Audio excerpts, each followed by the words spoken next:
ఇవాళ నేను ఒక సుందరమైన అద్భుతమైన ప్రదేశంలో ఉన్నానండి. ఎప్పుడు దేవాలయాలకు వెళ్ళినా ఒక అంతులేని ఒక ఆనందం ఉంటుంది. అదే ఆనందం ఇక్కడ పొందాను నేను. అదే కాటేదాన్లో ఉన్నటువంటి శ్రీ సాలగ్రామ వెంకటేశ్వర స్వామి వారి దేవస్థానం. అద్భుతంగా సుందరగా ఒక బృందావనంలో ఉన్నటువంటి భావన అండి. అంటే మధ్యాహ్నం సమయంలో వచ్చినా అదే హాయి, అదే ఆనందం. బయట ఎండలో ఉన్నా కూడా అంత చల్లగా హాయిగా అనిపిస్తుంది. అమ్మవార్లతో పాటుగా అయ్యవారు అలా సేద తీరి కూర్చున్నారు. వచ్చిన భక్తులందరినీ నవ్వుతూ పలకరిస్తున్నారు ఆయన.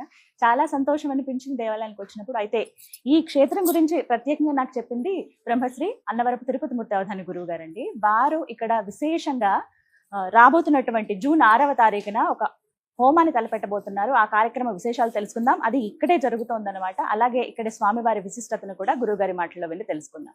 జయ శ్రీమన్నారాయణ. ఓం నమో వెంకటేశాయ. గురుగారు నమస్కారం. అందరికీ నమస్కారం అండి. స్వామి ఎంత చక్కగా ఉన్నారు.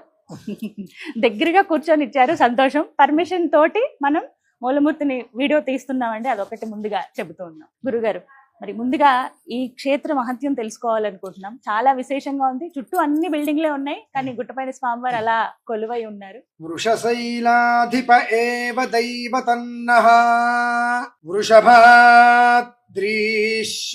ఏవ దైవతన్నః ఫణిశైలాధిప ఏవ దైవతన్నః భగవాను వెంకట ఏవ దైవతన్నః.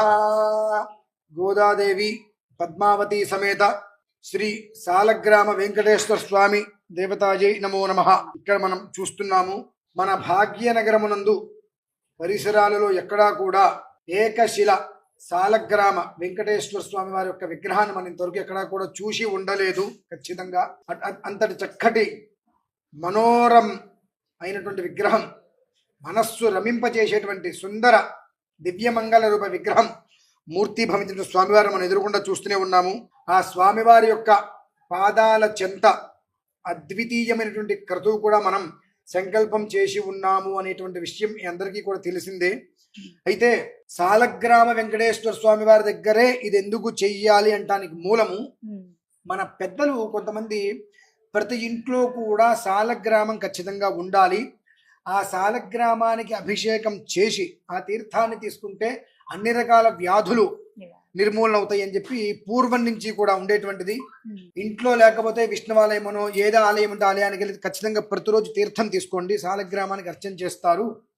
మేము అడిగేవాళ్ళం, ఇక్కడ అంత మూర్తి ఉంటారు కదా, మూర్తికి అర్చన చేస్తారంటారా అని తీర్థం తీసుకోమని మీరు చెప్పడం వేరు, సాలగ్రామానికే తీసుకోమంటున్నారు ఏమిటి అని అంటే, మూర్తి వేరు, యంత్రస్థాపన చేస్తారు, ఆ మూర్తి వేరు. కానీ ఆ మూర్తికి కూడా శక్తిని అందించేటువంటిదే సాలగ్రామం.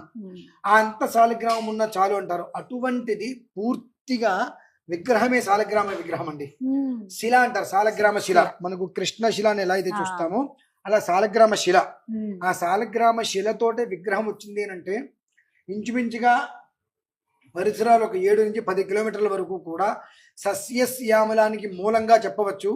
ఇక్కడ దేవాలయం వాళ్ళని కానివ్వండి, లేదంటే ఈ పరిసరాల్లో ఉండే వాళ్ళని కనుక ఒక్కసారి కదిలించినట్లయితే నాకు తెలిసి వాళ్ళు చెప్పగలిగిన మాటలు, దశాబ్దం క్రితం ఇక్కడ వాతావరణం ఎలా ఉంది అంటే, స్వామివారి వారు వచ్చి దశాబ్దమైంది, వారు రావడానికి ముందు ఎంతటి దారుణంగా ఉండేటువంటిది ఇక్కడికి అనేటువంటి విషయం భక్తులే అనుభవించిన వారు ఖచ్చితంగా చెప్తారు. ఎందువల్లనంటే ఒక దట్టమైనటువంటి కీకారణ్య ప్రదేశం లాంటిది ఇది. మొత్తం కొండ మీద సాలగ్రామ శిలతో స్వామివారు ప్రతిష్ఠ జరగడం ఒకటైతే, చుట్టూతా వృక్షాలు చూడండి.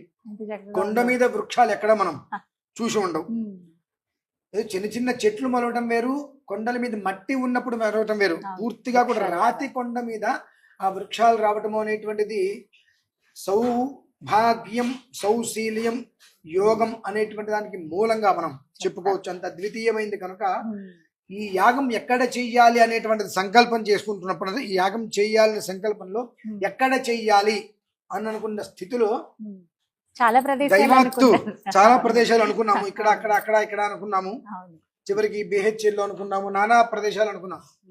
కానీ ఏది ఎక్కడ ఎప్పుడు ఎలా చేస్తే ఆ ఫలితం మనకు సంప్రాప్తం అవుతుందో భగవంతుడికి తెలుసు. నేను ఇందాక వారితో మాట్లాడుతూ ఇక్కడ వరాహస్వామి వారి విగ్రహాన్ని కూడా ప్రతిష్ఠ చెయ్యాలి అన్నప్పుడు 10 సంవత్సరం క్రితమే స్వామివారు చెప్పారు ఇక్కడ ప్రతిష్ఠ చెయ్యాలి, చేయమని చెప్పి. ఇప్పుడు రాజగోపురం కూడా జరుగుతుంది కాబట్టి నిర్మాణం నెక్స్ట్ సంవత్సరం బ్రహ్మోత్సవాల కల్లా రాజగోపురంతో పాటుగా భూవరాహ స్వామి వారి విగ్రహ ప్రతిష్ట కూడా ఇక్కడ ఆ స్వామివారి అనుజ్ఞతో అనుగ్రహం జరగాలని ప్రతిష్ఠితం జరుగుతుందని చెప్పి చాలా సంతోషంగా ఉంది. అటువంటి పవిత్రమైనటువంటి స్థలం ఏదైనా ఒక అర్చన ఒక ఆరాధన మనం నిర్వహించాలి అంటే అంత డబ్బుంటే నిర్వహించేస్తాం, కానీ దానివల్ల ఎలాంటి ఉపయోగము లేదు. ఆ స్థలానికి చరిత్ర అనేటువంటిది ఉండాలి. ఆ చరిత్ర ఎలా ఉంటుంది అంటే ఇక్కడ ఇంతకు ముందు కూడా మనం విన్నాం, ఒక గంప మట్టి కూడా ఇక్కడ దొరికేటువంటిది కాదు.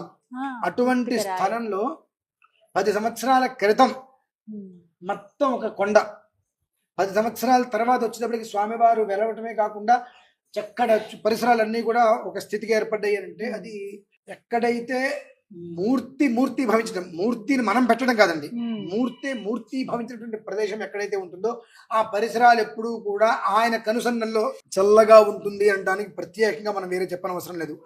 అటువంటి దివ్యమంగళ క్షేత్రమునందు ఈ నెల అంటే జూన్ 6వ తారీఖు భూవరాహ యజ్ఞం అండి. ఆ భూవరాహ యజ్ఞము గురించి మనం ఇంతకుముందు కొన్ని చెప్పుకున్నాము. ఆ భూమి హిరణ్యాక్షుడు అనేటువంటి రాక్షసుడు లోపలికి తీసుకెళ్లిపోగా సముద్ర గర్భంలోకి పాతాళంలోకి మధ్య కూర్మ వరాహ అనేటువంటి 3వ అవతారంలో కళ్ళు మూసి కళ్ళు తెరిచేటువంటి సమయంలో వేగంగా భూమిలోకి చొచ్చుకుపోయి ఆ హిరణ్యాక్షుడు అనేటువంటి రాక్షసుడితో శతాబ్దాల పాటు యుద్ధం చేసి ఆ భూమిని మళ్ళీ స్వామివారి పైకి తీసుకురావడం జరిగింది. భూమి లోపల కోటాను కోట్ల విలువైనటువంటి ద్రవ్యాలు చాలా ఉన్నాయి, మట్టిలోనే ఉన్నాయి అన్ని. బంగారు కావచ్చు, వెండి కావచ్చు, వజ్ర వైఢూర్యాలు కావచ్చు, మరకత నవరత్న ఖచ్చిత ఏమైనా సరే అన్ని రకాల ద్రవ్యములు కూడా భూమిలోనే. సంపద అనేటువంటిది భూమే, ఇంకా ఏమీ లేదు. అన్ని రకాల సంపదలు భూమిలో ఉన్నాయి కాబట్టి ఆ భూ సంపదకి అధిపతి ఎవరంటే వరాహస్వామి వారు. మన కర్మ ప్రారంధము మనం చేసుకున్నటువంటి దుర్మార్గమైన పనులు ఏమిటి అంటే ఏది ఎప్పుడు ఎలా దేనికి అనుసరించాలో అది వదిలేస్తున్నాం. మనకు సంపద ఇచ్చేటువంటిది వరాహస్వామి వారు, మనకు యోగానికి కారణం వరాహస్వామి వారు. ఆయన్ని వదిలేసి అన్ని చేసుకుంటూనే వస్తున్నాం. అందుకనే స్థిరం అనేటువంటిది లేకుండా అస్థిరంగా ఉంది ప్రతి ఒక్కటి కూడా. ఎంత సంపాదిస్తున్నప్పటికీ కూడా నిలవలేకపోవడం, ఎంత కష్టపడ్డా ఫలితం లేకపోవడం అనేటువంటిది ప్రతి మనిషిలోనూ మనం ఎందుకు చూస్తున్నాము అంటే మూలాన్ని మర్చిపోతున్నాం. ఈ మూలం అనేటువంటిది ఇతపూర్వం ఏనాడో వచ్చింది, మరలా రావాలి అంటే ఈ కట్టెలు అయితే ఉండవు. అంటే ఇప్పుడు 35-40 సంవత్సరాల్లో ఉండేటువంటి జనాలు ఎవరైతే ఉంటారో మరలా ఇదే అధిక జ్యేష్ఠ మాసంలో ఈ తిథివార నక్షత్రాలు కలిసి వచ్చే సమయానికి ఎవరు ఉండరు. ఇప్పుడు మనకు ఆ అవకాశం భగవంతుడు ఇచ్చాడు గనక రుణం అనేటువంటిది లేకుండా, శేషం అనేటువంటిది ఏమాత్రము కూడా ఉండకుండా, మీరు ఒక ఇందాక కూడా వాళ్ళకి చెప్పాను, చిన్న గుంట తీయండి అంత మట్టి వస్తుంది, ఆ మట్టి నా గుంటలో వేయండి సరిపోదు, అయితే పైకి వస్తుంది లోపలికి వెళ్ళిపోతుంది, దాన్నే శేషం అంటారు, రుణం. ఆ ఎక్కడా కూడా శేషం అనేటువంటిది లేకుండా భగవంతుడు ఇచ్చినటువంటి పర్వదినం ఏదైతే ఉందో ఆ పర్వదినం రోజునాడు ప్రతి ఒక్కరూ కూడా ఇల్లు కావాలి అనుకున్నా, శంకుస్థాపన ఇల్లు ముందుకు వెళ్ళకపోయినా, సగంలో ఆగిపోయినా, భూమికి సంబంధించి రియల్ ఎస్టేట్ వ్యాపారాలు చాలా మంది చేస్తూ ఉంటారు, అనేక రకాలుగా ఇబ్బందులు మాటలు పెరిగి కోర్టు సమస్యలు ఉంటుంటాయి. ఇటువంటి ఉన్న ప్రతి ఒక్కరూ కూడా ఆ ఒక్క రోజు నాడు 7 పిడికెలు మట్టి తీసుకొని కనుక ఇక్కడికి రాగలిగితే ఖచ్చితంగా 166 రోజుల వ్యవధిలో ఆ స్వామివారి యొక్క అనుగ్రహం ఎలా ఉంటుందనేటువంటి విషయాన్ని సూచిస్తారు. తర్వాత ఇటువంటి పర్వదినం వచ్చే సమయానికి మనం ఎట్లాగో ఉండం, కానీ ఈ ఇప్పుడు చేసేటువంటి ప్రక్రియ ఏదైతే ఉంటుందో దాని యొక్క విధానం తరతరాల వాళ్ళకి కూడా కనువిప్పుగా ఉంటుంది. ఏదో భగవంతుడు ఉన్నాడు, ఏదో దేవుడు ఉన్నాడు అని కాదు, అక్కడ కూర్చొని భగవంతుడికి చేసేటువంటి ఆరాధన సవ్యంగా మనం కనుక చేసినట్లయితే మనం చేయి చాచి అడగవలసిన అవసరం లేదు.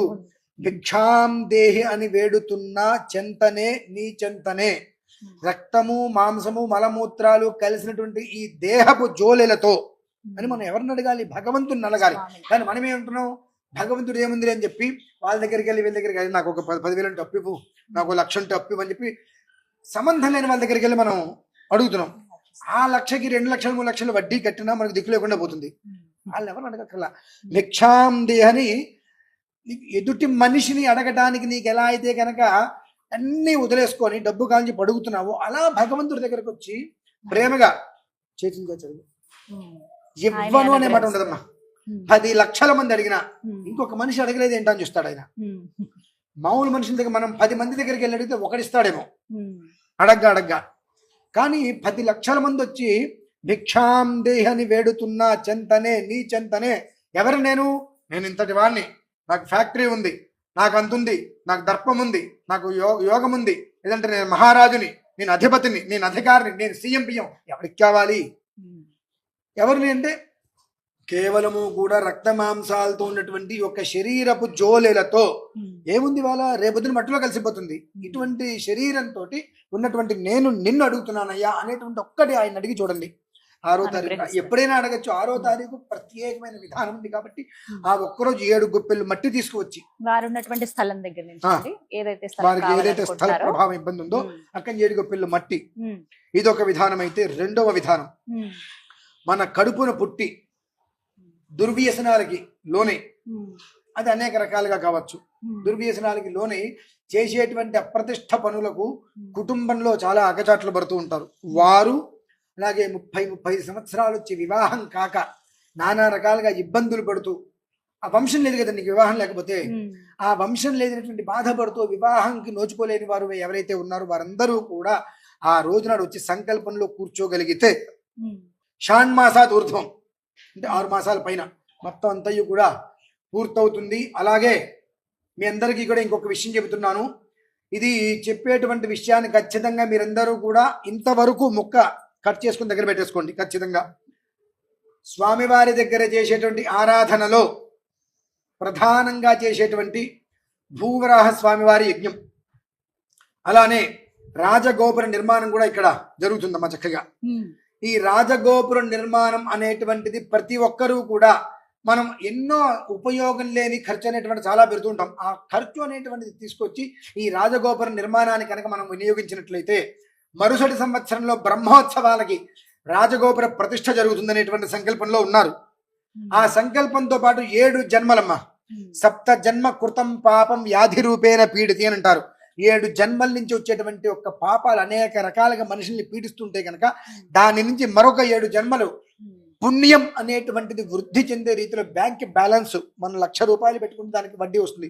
10 కోట్లు పెట్టుకుంటే అంత వడ్డీ వచ్చి ఎలా అయితే ఉంటారో అంత మీ నుంచి కనీసం ఒక 100 ఇటుకలు, నేను నా శక్తి ఉంది, నాకు 100 ఇటుకల శక్తి ఉందండి, ఓకే 100 ఇటుకల శక్తి ఆ డబ్బులు దేవాలయానికి రాజగోపుర నిర్మాణానికి ఇవ్వగలిగితే మరుసటి సంవత్సరం ఎప్పుడైతే ఈ యొక్క రాజగోపుర నిర్మాణం ఎప్పుడు జరుగుతుందో అదే సమయంలో ఈ భూవరాహ స్వామి వారి విగ్రహం కూడా ప్రతిష్ఠ జరుగుతుంది.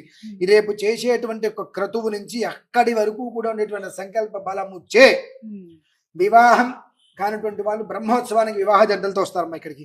రేపు 6వ రోజు కార్యక్రమం తర్వాత వివాహం కాని వారు ఈ యొక్క భూవరాహ యజ్ఞంలో పాల్గొనడం, అలాగే రాజ గోపుర నిర్మాణంలో యథాశక్తిగా పాల్గొనేటువంటి వారికి ఖచ్చితంగా బ్రహ్మోత్సవాలకి దంపతులుగా వస్తారు. సంతానాన్ని కోరిన వారైతే ఆ అమ్మాయి గర్భవతిగా ఖచ్చితంగా ఈ ప్రాంగణంలో అడుగు పెడతారు.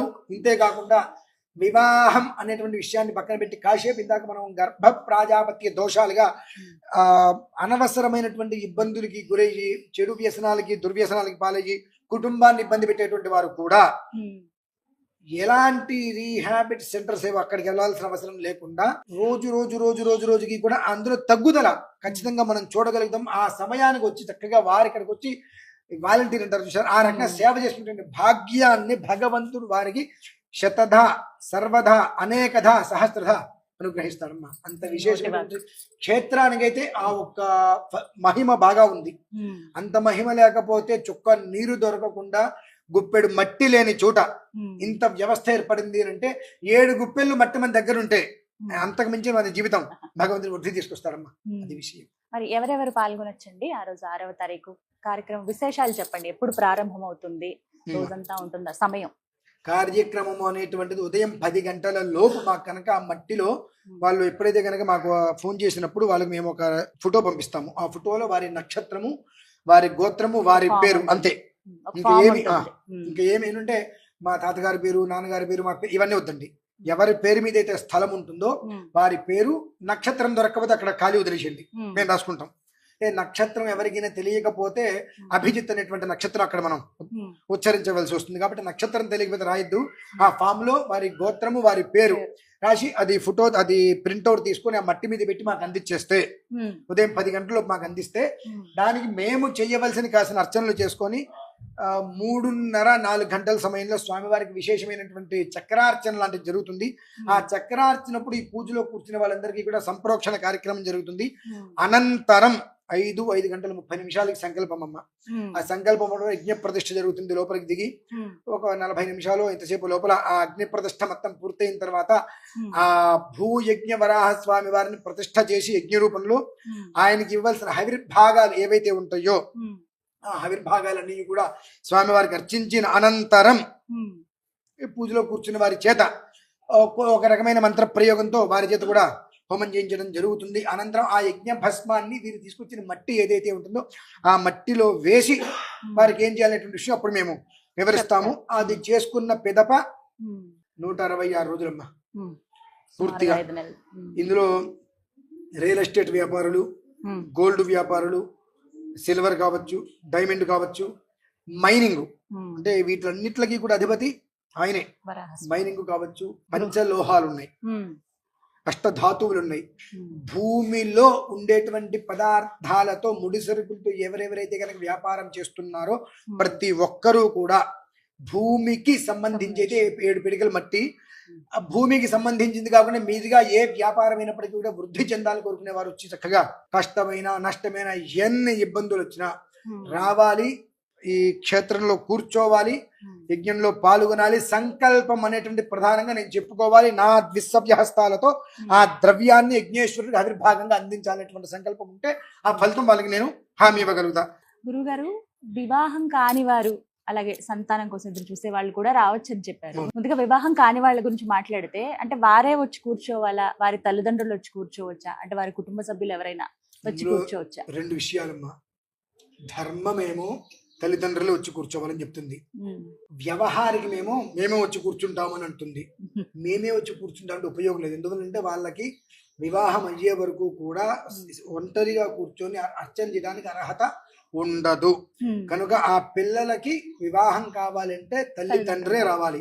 పిల్లలు కూడా వచ్చి కూర్చోవడం వేరు, కానీ తల్లిదండ్రే ప్రధానం. తల్లిదండ్రి రాకుండా పిల్లలు వచ్చి కూర్చుంటారు అని అంటే రేపు 6 నెలలు అయిందని పిల్లలకి పెళ్లి కాలేదంటే నేను సమాధానం చెప్పను కూడా. అంటే ముందే ఆ విషయం కూడా ఇప్పుడు వారు అన్నారు కాబట్టి మనకు తోచింది నాకు కూడా వెంటనే. కాబట్టి వివాహం విషయంలో తల్లిదండ్రులే ప్రధానంగా వచ్చి కూర్చోవాలి. తల్లిదండ్రులతో పాటుగా వారు కూడా వస్తే కూర్చోవాలి. రెండవ పక్షం పిల్లలు అందుబాటులో ఉంటారు కానీ తల్లిదండ్రులు అందుబాటులోనే ఉంటారండి. తల్లిదండ్రులు అమెరికాలో ఉన్నారండి, పిల్లవాడు ఇక్కడ ఉన్నాడంటే అది ఉపయోగం లేనమాట. పిల్లలు అమెరికాలో ఉంటారు, తల్లిదండ్రులు ఇక్కడ ఉంటారు కాబట్టి వాళ్ళు రావచ్చు. తల్లిదండ్రులు మాత్రమే. తల్లిదండ్రులతో పాటు వాళ్ళు కూడా వచ్చి కూర్చోవచ్చు. లేదు తల్లిదండ్రులు వచ్చి కూర్చుంటే మాత్రమే ఆ ఫలితాన్ని మనం తీసుకోగలుగుతాం. అలాగే సంతానానికి సంబంధించి ఆ దంపతులు ఇద్దరు వచ్చి కూర్చోగలిగితే అద్భుతమైన యోగం సంప్రాప్తమవుతుందండి. చాలా చక్కగా వివరించారు. కానీ ఈ రోజు నేను చెబుతున్న ఒకే ఒక్క మాట, వచ్చే సంవత్సరానికల్లా 10 సంవత్సరాలు ఆలయం నిర్మాణం మొదలుపెట్టి పూర్తవుతుంది. అక్కడి నుంచి ఖచ్చితంగా 6 సంవత్సరాలలో 2వ తిరుపతి అవుతుందమ్మా ఇది. ఎందువల్లనంటే ఇక్కడ వీళ్ళందరూ ఉన్నారని నేను చెప్పట్లేదు.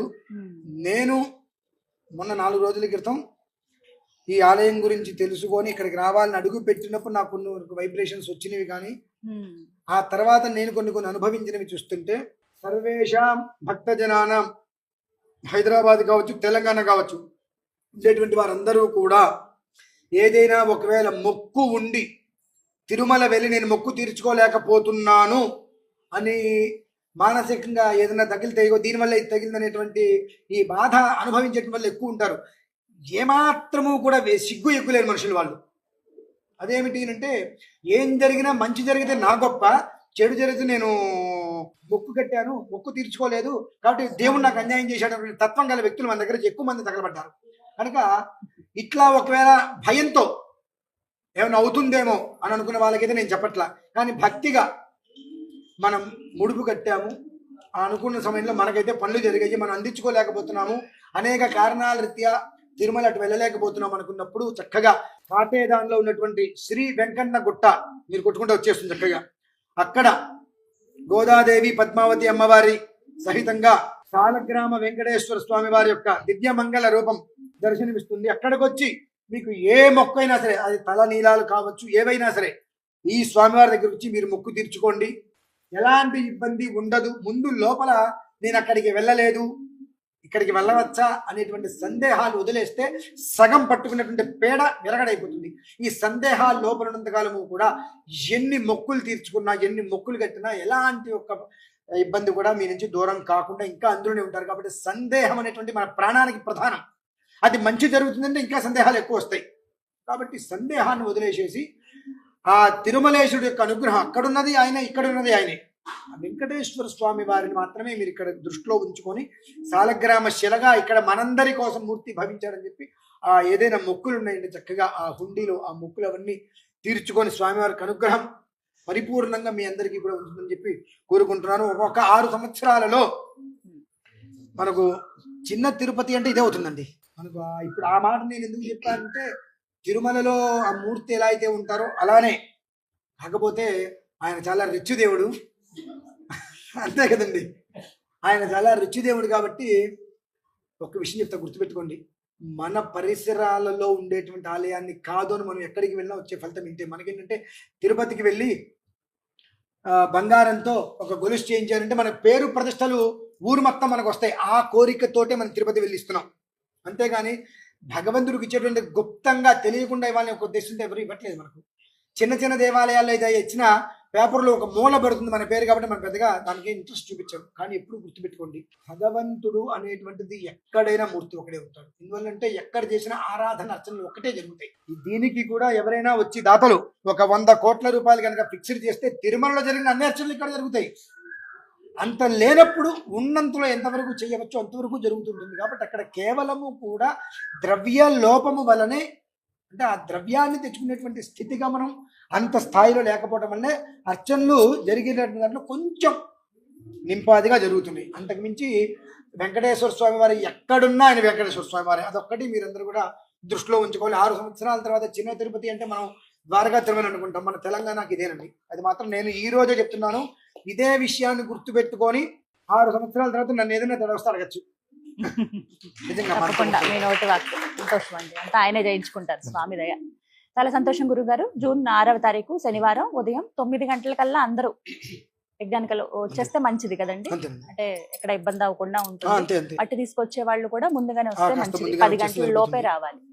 సుమారుగా ఎంత సమయం వరకు పట్టొచ్చు? సమయము అనేటువంటిది నాకు ఒక రకమైనటువంటి తీక్షణ దృష్టి ఏర్పడుతుందండి. నేను కూర్చున్న తర్వాత అక్కడ నాకు చాలా తృప్తి అనిపించేంత వరకు జరుగుతుంటుంది. అది గంటలో అవ్వచ్చు, 10 నిమిషాల్లో పూర్తి చేసేయచ్చు, 2-3 గంటలు కూడా పట్టవచ్చు. అంటే అక్కడ నేను కూర్చున్న సమయంలో వచ్చేటువంటి కొన్ని వైబ్రేషన్స్ అయితే ఏవైతే ఉంటాయో దాన్ని అనుసరించి వచ్చిన వాళ్ళందరికీ కూడా సరియగు విధానంలో ఈ యొక్క అర్చన, ఆరాధన, యజ్ఞము అనేటువంటిది ఫలితం అనేటువంటిది ఈ విధానాన్ని అనుసరించి ఏర్పడింది అని అనిపించిన క్షణం వరకు అది ఎంత టైం చెప్పలేను. ఎందుకంటే టైం చెప్పి నేను ఇబ్బంది పెట్టలేను. ఏదైనా ఒక 3-4 గంటలు కూర్చోడానికి సిద్ధపడి రావాలి ఖచ్చితంగా. అంటే ఉదయం 10 గంటలకి మీరు మట్టి చేసేస్తే మీరుంటే స్వామివారి దగ్గరే ఉండవచ్చు. ఆలయంలో ప్రతి శనివారము ఎంతమంది వస్తే ఎంతమందికి భోజనాలు ఉంటాయి. కానీ ఈ పూజలో పాల్గొనాలని ఒక ఉద్దేశంలో వచ్చిన వాళ్ళు మాత్రం గబికినందరికి వెళ్ళి కూర్చోకండి. ఎందుకంటే ఆకలి వేస్తుంది. కానీ ఏంటంటే ఒక రోజు కడుపు మాడితే తర్వాత జీవితకాలం కూడా కడుపు నిండుగా ఉంటుంది. అది దృష్టిలో ఉంచుకొని ఎట్టి పరిస్థితుల్లో ఆ రోజు చాలా మంది వస్తారు భోజనాలకి. పూజలో పాల్గొనే వారు మాత్రం గబిక్కినందరూ వెళ్ళి కూర్చొని భోజనం చేసే ఒక ప్రక్రియను మాత్రం అనుకోండి. కాస్త అల్పాహారం అయితే అందుబాటులో ఉంటుంది. అల్పాహారాన్ని మాత్రం మీరు తీసుకోవచ్చు. మరొక్క విషయం ఏమిటంటే మీ అందరికీ కూడా నేను పేరున చెప్పదలుచుకుంది ఏమిటి అంటే, ప్రతి ఒక్కరికి పేరున చెబుతున్నటువంటి విషయం ఏమిటి అంటే, గోదాదేవి పద్మావతి సమేత సాలగ్రామ వెంకటేశ్వర స్వామి వారి యొక్క దివ్యమంగళ విగ్రహం మనకు మూర్తి భవించి సాక్షాత్కరిస్తున్న స్వామివారి యొక్క సన్నిధిలో ఏదైతే మనం 6వ తారీఖు సంకల్పం చేసి ఉన్నామో భూవరాహ యజ్ఞము, అది అనేటువంటిది ఆ జన్మ సహస్రేషు ఆధ్యాత్మిక ఆది భౌతిక ఆది దైవిక దుఃఖములన్నిటిని కూడా పూర్తిగా నివారించి జీవితానికి ఒక చిగురు అనేటువంటిది ఏర్పడేటువంటి విధానంలో ఎలాంటి సందేహము ఎలాంటి ఆలోచన కూడా మీకు ఎవరికి కూడా అవసరం లేదు. అలాగే మరొక విషయము, ఈ యజ్ఞంతో పాటుగా ప్రతి ఒక్కరూ కూడా రాజగోపురం అనేటువంటిది ఏదైతే నిర్మాణంలో ఉన్నదో ఆ నిర్మాణ క్రతువులలో ధన వస్తువు రూపేణ సహకరించండి. ఖచ్చితంగా 10 అనేటువంటిది స్వామివారికి దశావతారాలు. రేపు వచ్చే బ్రహ్మోత్సవాలు 10 సంవత్సరాలు పూర్తవుతాయి. అంటే ఆ యోగం అనేటువంటిది ఏ రకంగా అయితే కనుక ఉంటుందో కల్కి అనేటువంటి దశావతారం కూడా చెప్పబడి ఉన్నది. కేవలము కూడా దుష్ట శిక్షణ అనేటువంటి ఒక విధానంలో కల్కి అవతారం అనేటువంటిది స్వామివారు ఉద్భవిస్తున్నారు. రకరకాలుగా మనం వింటూనే ఉన్నాం. ఈ ఒక్క రాజగోపుర నిర్మాణము, భూవరాహ యజ్ఞము, ఈ రెండిట్లో పాల్గొనే ప్రతి ఒక్కరికి కూడా రాజద్వారే రాజముఖే సర్వదా సంపూర్ణంగా దిగ్విజయము అనేటువంటిది మనసా వాచ కర్మణ త్రికరణ శుద్ధిగా మీ అందరికీ కూడా భగవంతుడు అందిస్తారని చెప్పి మనస్ఫూర్తిగా ఆశీర్వదిస్తున్నాను. శుభం. చాలా సంతోషం అండి. విన్నారు కదా, జూన్ 6వ తారీఖు అండి భూవరాహ యజ్ఞం కాటేదాన్లో ఉన్నటువంటి శ్రీ సాలగ్రామ వెంకటేశ్వర స్వామివారి దేవస్థానంలో జరుగుతోంది. ఎవరైతే మీ కార్యక్రమంలో పాల్గొందామండి అని అనుకుంటున్నారో వారు ప్రత్యేకంగా నెంబర్ ఇవ్వడం జరుగుతుంది. నెంబర్కి కాల్ చేసి మీరు రిజిస్ట్రేషన్స్ చేసుకోండి. ఫామ్ ఇస్తారు, ఫామ్ ఫిల్ చేయండి త్వరగా, ఎందుకంటే సమయం చాలా తక్కువ ఉంది కాబట్టి అందరూ ఈ అవకాశాన్ని సద్వినియోగపరచుకోండి. జై శ్రీమన్నారాయణ. మన కాటేదంలో ఉన్నటువంటి పద్మావతి గోదా సమేత సాలగ్రామ వెంకటేశ్వర స్వామి దేవాలయం శ్రీ వెంకన్నగుట్టలో జూన్ 6వ తారీఖు శనివారం నాడు భూవరాహ యజ్ఞం నిర్వహించడం జరుగుతుంది. ఇలాంటి భూ సమస్యలున్నా, అదేవిధంగా వివాహం ఆలస్యం జరిగినా అందరూ కూడా ఈ యొక్క యజ్ఞంలో పాల్గొని మీ యొక్క సమస్యలకు ఒక పరిష్కారం లభిస్తుంది. కాబట్టి ఖచ్చితంగా భక్తులందరూ కూడా ఈ యొక్క జూన్ 6వ తారీఖు శనివారం నాడు జరిగే భూవరాహ హోమంలో పాల్గొనవలసిందిగా కోరుచున్నాము. జై శ్రీమన్నారాయణ. జై శ్రీమన్నారాయణ. ఓం నమో వెంకటేశాయ. కలియుగ ప్రత్యక్ష దైవమైన శ్రీ వెంకటేశ్వర స్వామి గురించి చెప్పాలంటే, కృతేతు నారసింహోభూత్ త్రేతాయాం రఘునందన ద్వాపరే వాసుదేవచ్చ కలౌ శ్రీ వెంకటనాయక.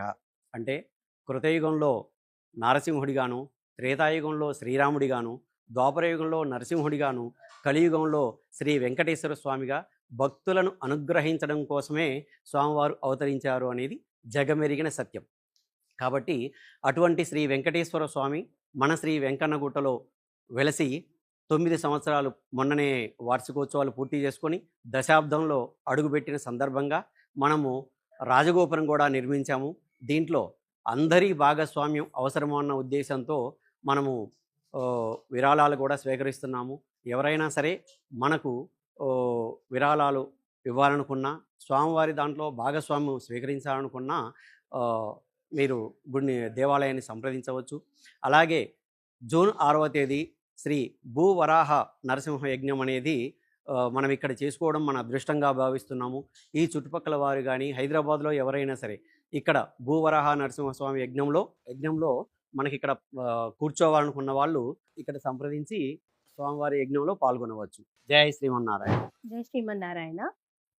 మన కాటేదాన్ వెంకన్నగుట్టలో శ్రీ భూవరాహ స్వామి యజ్ఞం జరుగుతుందండి. జూన్ 6వ తారీఖున శనివారం రోజున చాలా అత్యంత వైభవంగా జరుగుతుంది. ఎవరైతే భూ సమస్యలతో బాధపడుతున్నారో, పెళ్లి కాక బాధపడుతున్నారో, సంతానం లేక బాధపడుతున్నారో వాళ్ళందరూ ఈ యజ్ఞంలో పాల్గొని స్వామివారి అనుగ్రహంతో మీ సమస్యల్ని తీర్చుకోవాలని అందరినీ విన్నవించుకుంటున్నాను.